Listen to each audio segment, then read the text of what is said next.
niko na wenzangu hapa,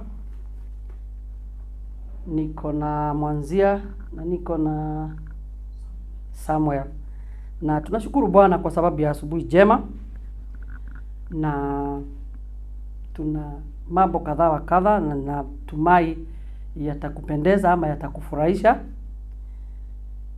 Tutakuwa na mwanzo, tutaanza na introduction. Jina lako? Kwa majina naitwa Peter Mwanzia Kilonzo. Na Majina naitwa Samuel Matei.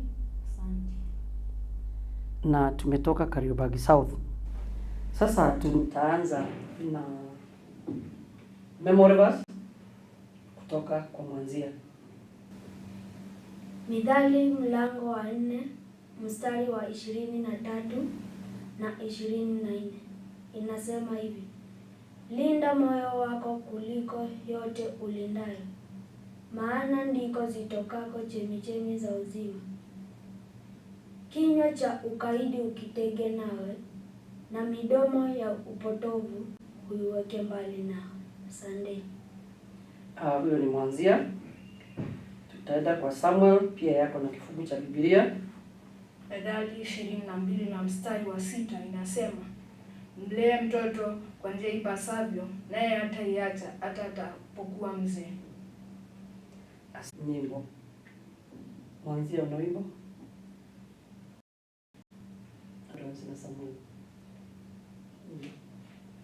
Ebeneza, Ebeneza, Ebeneza, what a wonder you are.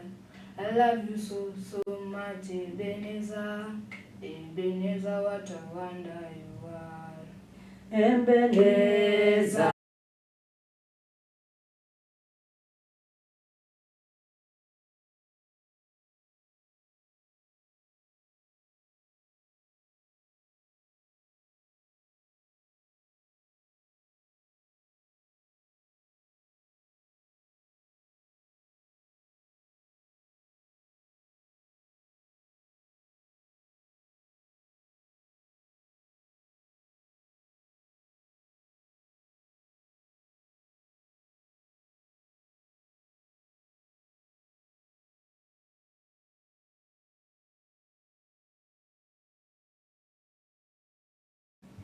Kuna mambo mengine yanakuwa kwa Biblia.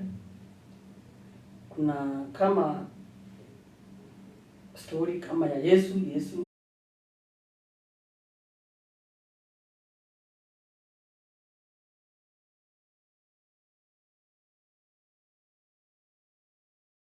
unahesabika kuwa hata wewe pia ni mwovu, si ndio? Kama ukitembea na mtoto yule ana tabia mbaya, hata wewe utahesabika kuwa una tabia mbaya, si ndio?